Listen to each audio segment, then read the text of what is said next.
बिस्मिल्लाहिर्रहमानिर्रहीम। आज का हमारा लेक्चर है प्रोस्टाग्लैंडिन्स। हम इसमें प्रोस्टाग्लैंडिन की टाइप्स, इसकी synthesis, inhibition and main functions पढ़ेंगे।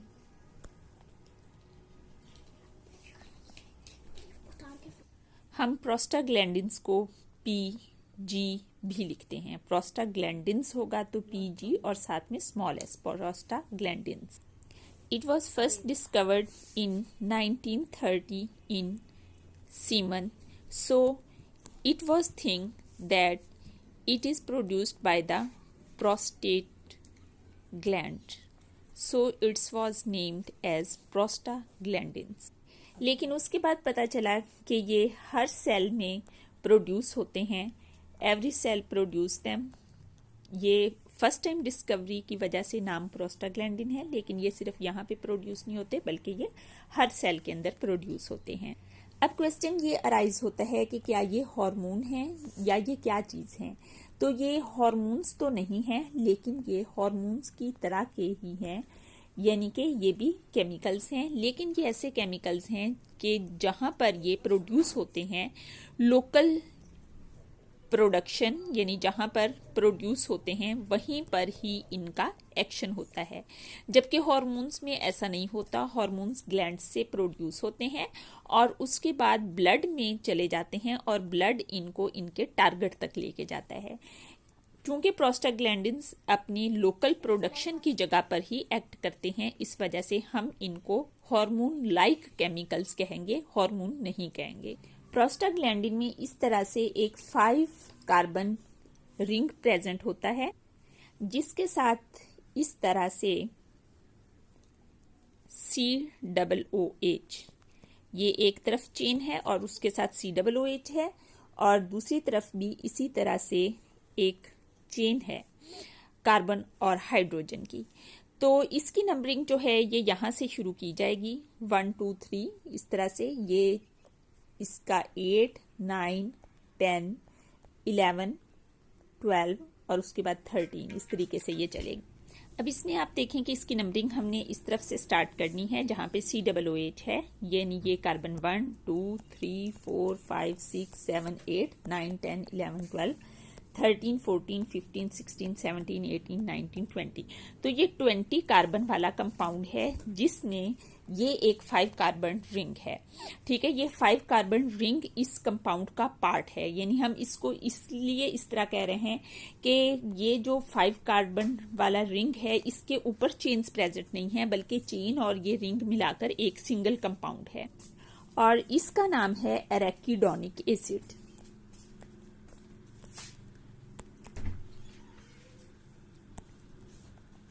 इस एराकिडोनिक एसिड से प्रोस्टाग्लैंडिन्स ड्राइव होते हैं। इस बेसिक यूनिट को प्रोस्टानोइक एसिड या प्रोस्टिनोइक एसिड कहते हैं। ये दोनों नाम इसके हो सकते हैं। डिफरेंट प्रोस्टाग्लैंडिन्स में ये रिंग एक दूसरे से थोड़े बहुत डिफरेंट हो सकती हैं, ये चेन्स एक दूसरे से डिफरेंट हो सकती हैं, जिसकी वजह से डिफरेंट प्रोस्टाग्लैंडिन्स बनते हैं और इन स्ट्रक्चरल डिफरेंसेस की वजह से ये डिफरेंट फंक्शंस परफॉर्म करते हैं। अब हम टाइप्स ऑफ प्रोस्टाग्लैंडिन्स को पढ़ते हैं।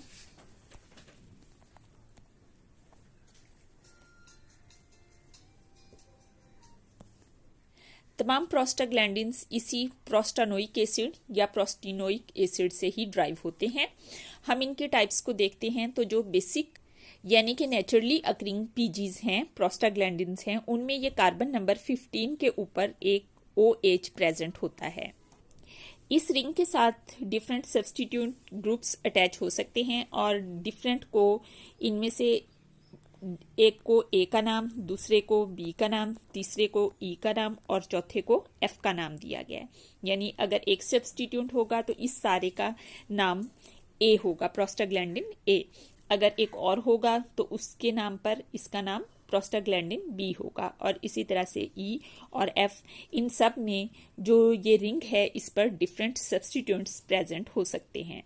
इसमें जो नेचुरली अकरिंग है वो PGF है। और अगर हम डबल बॉन्ड की तादाद को देखें तो नंबर ऑफ डबल बॉन्ड को हम 1, 2, 3 से शो करते हैं। फॉर एग्जाम्पल हमारे पास एक प्रोस्टाग्लैंडिन है PGF। PGF में अगर एक डबल बॉन्ड होगा तो हम इसको PGF1, यहाँ पे एक छोटा सा 1 लिखेंगे। अगर इसमें 2 होंगे तो यहाँ पर 1 की बजाय छोटा सा 2 लिखा जाएगा। और अगर इसमें number of bond double bond 3 होंगे तो फिर यहाँ पर 2 की जगह पर यहाँ 3 आ जाएगा। तो ये जो स्मॉल 1, 2, 3 हैं ये नंबर ऑफ डबल बॉन्ड को शो कर रहे हैं, जबकि ABEF ये PG की प्रोस्टाग्लैंडिन्स की डिफरेंट टाइप्स को शो कर रहे हैं। डबल बॉन्ड के लिहाज से हम इनको मुख्तलिफ सीरीज में डिवाइड करते हैं। इसमें से जो फर्स्ट है सीरीज 1, उसमें 1 डबल बॉन्ड होगा। सीरीज 1 में 1 डबल बॉन्ड होगा और ये कार्बन नंबर 13 और 14 के दरमियान जो बॉन्ड है ये डबल बॉन्ड होगा। और ये डबल बॉन्ड ट्रांसफॉर्म में प्रेजेंट है। ट्रांसफॉर्म क्या है कि कार्बन कार्बन और एक हाइड्रोजन इस साइड पे होगी तो दूसरी हाइड्रोजन इस साइड पे होगी और इनके दरमियान में डबल बॉन्ड प्रेजेंट होगा। सीरीज 2 वालों में 2 डबल बॉन्ड प्रेजेंट होते हैं। और ये 2 डबल बॉन्ड कहाँ पर प्रेजेंट होते हैं? एक तो उसी जगह पर यानी कि 13 और 14 कार्बन के दरमियान है, जबकि दूसरा कार्बन नंबर 5 और 6 के दरमियान है। कार्बन नंबर 13 और 14 के दरमियान जैसे पहले ट्रांस प्रेजेंट था तो अभी भी इसमें जो बॉन्ड है वो ट्रांस की फॉर्म में प्रेजेंट होगा, जबकि 5 और 6 के दरमियान जो बॉन्ड है ये सिस फॉर्म में प्रेजेंट है, यानी इसमें दोनों हाइड्रोजन एक ही साइड पर प्रेजेंट होंगे। अब हम इसमें थर्ड सीरीज की बात करते हैं जिसको हम सीरीज 3 कहते हैं। इसमें 3 जगह पर डबल बॉन्ड प्रेजेंट होते हैं और वो 3 जगह कौन कौन सी होंगी? एक वही पहले वाली जैसे 13 और 14 के दरमियान वाली, एक जहां पर 2 सीरीज में था यानी कार्बन नंबर 5 और 6 के दरमियान, और एक अब इसमें 17 और 18 कार्बन के दरमियान भी डबल बॉन्ड होगा। तो जैसे कि हम पहले देख के आए हैं कि 13 और 14 कार्बन में जो डबल बॉन्ड है वो ट्रांसफॉर्म में है, जबकि 5 और 6 के दरमियान जो है वो सिस फॉर्म में है। अब जो 17 और 18 के दरमियान है ये भी सिस फॉर्म में होगा। 2 PGs यानी कि PGG और PGH यानी prostaglandin G and prostaglandin H ये कोई फंक्शन परफॉर्म नहीं करते, बल्कि ये इंटरमीडिएट के तौर पर प्रोड्यूस होते हैं दूसरे प्रोस्टाग्लैंडिन बनाने के प्रोसेस में। ठीक है, यानी कि ये इंटरमीडिएट स्टेप्स हैं, ये फाइनल प्रोस्टाग्लैंडिन्स नहीं होते। और जो वाइडली डिस्ट्रीब्यूटेड प्रोस्टाग्लैंडिन्स हैं जो बहुत ज्यादा हमारी बॉडी में प्रेजेंट होते हैं वो कौन कौन से हैं? तो वो जस्ट 5 की तादाद में हैं। और वो 5 प्रोस्टाग्लैंडिन्स कौन कौन से हैं? PGD2।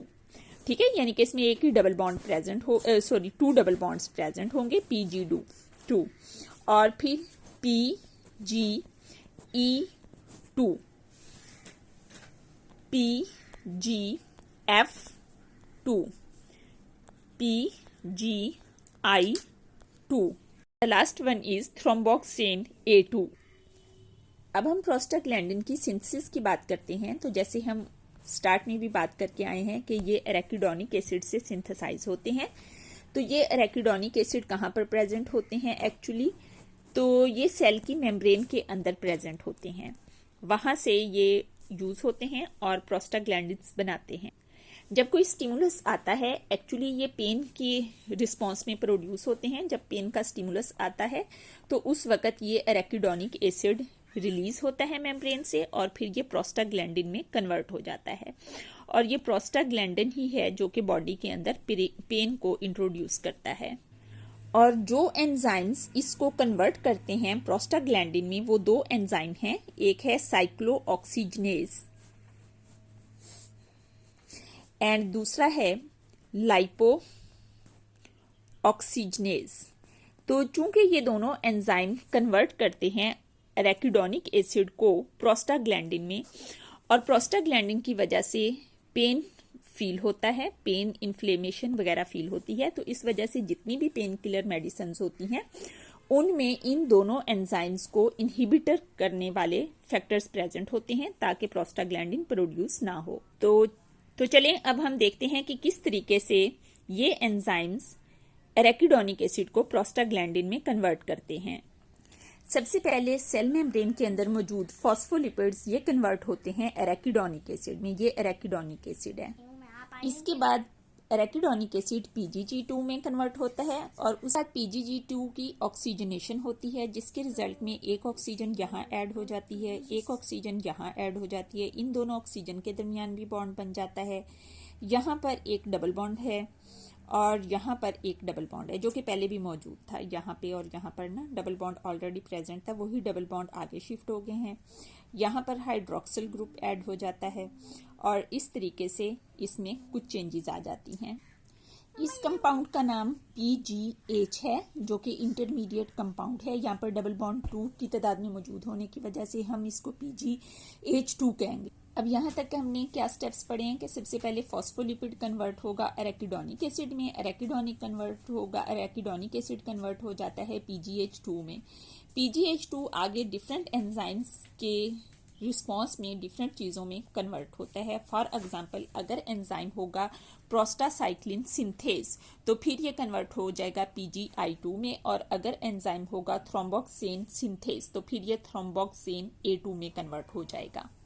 Thromboxane A2 further convert हो जाता है थ्रोम्बोक्सेन B2 में, और इसी तरह से PGI2 फर्दर कन्वर्ट हो सकता है 3 मुख्तलिफ तरह के हार्मोन्स में, और ये हार्मोन्स हैं PGD2, PGF2 एंड PGE2। तो यहाँ तक हमने बायोसिंथेसिस ऑफ प्रोस्टाग्लैंडिन्स पढ़ ली है। अब हम इनहिबिशन ऑफ प्रोस्टाग्लैंडिन पढ़ें। तो इसकी इनहिबिशन मुख्तलिफ तरीकों से होती है। सबसे पहली जो तरीका है वो इनहिबिशन ऑफ PG सिंथेसिस है। PG की सिंथेसिस को इनहिबिट किया जाता है। फॉर एग्जाम्पल कॉर्टिकोस्टीरॉइड्स, ये हार्मोन्स हैं कॉर्टिकोस्टीरॉइड्स जो कि एंजाइम फॉस्फोलाइपेज A को इनहिबिट करते हैं, और इस तरीके से फॉस्फोलाइपेज के इनहिबिट होने से प्रोस्टाग्लैंडिन की सिंथेसिस इनहिबिट हो जाती है। बहुत सारी जो non steroidal anti inflammatory drugs होती हैं, इन ड्रग्स के अंदर जो एंजाइम इसकी सिंथेसिस में इस्तेमाल हुआ है एंजाइम साइक्लोऑक्सीजनेज, तो ये मेडिसिन साइक्लोऑक्सीजनेज को इनहिबिट करती हैं, जिसकी वजह से प्रोस्टाग्लैंडिन की सिंथेसिस नहीं होती और पेन से रिलीफ मिलता है। फॉर एग्जाम्पल हम जो मेडिसिन कॉमनली पेन के लिए यूज़ होती है एस्प्रिन, अगर उसकी बात करें तो ये भी इनहिबिट करती है एराकिडोनिक एसिड्स को PG में कन्वर्ट होने से। एराकिडोनिक एसिड वो कंपाउंड है जो कि प्रोस्टाग्लैंडिन में कन्वर्ट होता है, तो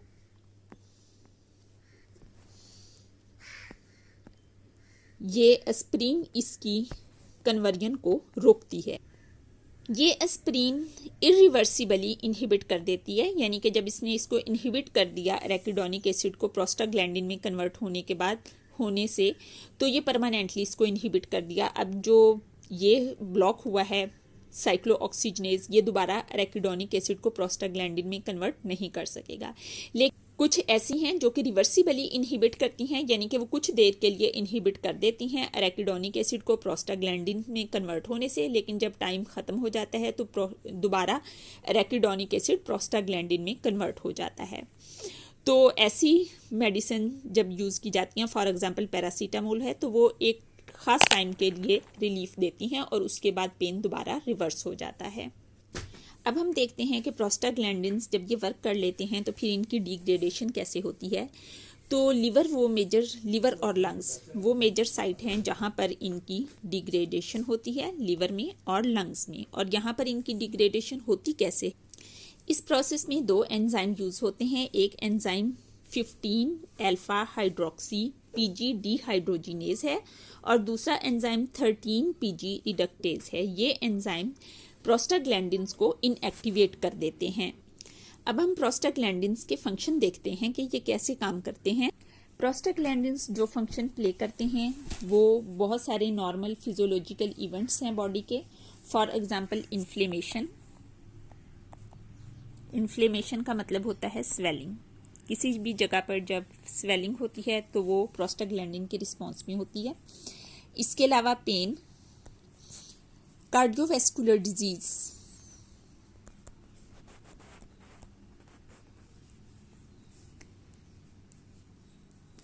cancer, osteoporosis and others. Prostaglandin powerful vasodilator हैं। वेजोडाइलेटर का मतलब क्या है? जो ब्लड वेसल्स को डायलेट करता है, यानी कि खुला करता है। जैसे अगर एक ब्लड वेसल इतनी है तो प्रोस्टाग्लैंडिन के एक्शन के बाद वो इस तरह से उसका डायमीटर इंक्रीज हो जाता है, जिसकी वजह से ब्लड प्रेशर कम हो जाता है और ब्लड का फ्लो ब्लड वेसल में ज्यादा हो जाता है। जब ब्लड फ्लो ज्यादा हो जाता है तो उसके रिजल्ट में मुख्तलिफ फंक्शंस होते हैं। फॉर एग्जांपल किडनीज में ऐसा होने के रिजल्ट में जो किडनी के अंदर स्टोर्ड सॉल्ट होते हैं वो किडनी से रिलीज हो जाते हैं। अगरचे ये फर्स्ट टाइम मेल में डिस्कवर हुए थे, लेकिन वहां पर इनका कोई रोल नहीं है, जबकि फीमेल में ये स्टिमुलेट करते हैं यूट्राइन कॉन्ट्रैक्शन को। प्रोस्टाग्लैंडिन्स टी सेल्स और बी सेल्स जो कि इम्यून सिस्टम का पार्ट हैं, इनकी एक्टिविटी को इनहिबिट कर देते हैं। प्रोस्टाग्लैंडिन डाइजेस्टिव ट्रैक्ट के ऊपर भी इफेक्ट करते हैं और ये इसकी कॉन्ट्रैक्शन को या तो इन्हांस कर देते हैं, यानी नॉर्मल से बढ़ा देते हैं, या इनहिबिट कर देते हैं। बिल्कुल कॉन्ट्रैक्शन नहीं हो पाती, जिसकी वजह से डाइजेशन पर इफेक्ट होता है। प्रोस्टाग्लैंडिन ब्लड के ऊपर भी इफेक्ट करते हैं और ब्लड में जो रेड ब्लड सेल्स हैं इनके ऊपर स्पेशली ये इस तरीके से इफेक्ट करते हैं कि इनकी जो नॉर्मल फॉर्मेशन है उसको ये ख़राब कर देते हैं, यानी कि इसकी डिफॉर्मेशन कर देते हैं, जिसकी वजह से रेड ब्लड सेल्स की तादाद बॉडी में कम हो जाती है। ये क्लॉट फॉर्मेशन को रोकते हैं क्योंकि जो एक PGE प्रोस्टाग्लैंडिन है ये प्लेटलेट एग्रीगेशन को स्टॉप करते हैं, जिसकी वजह से ब्लड क्लॉट फॉर्मेशन स्टॉप होती है।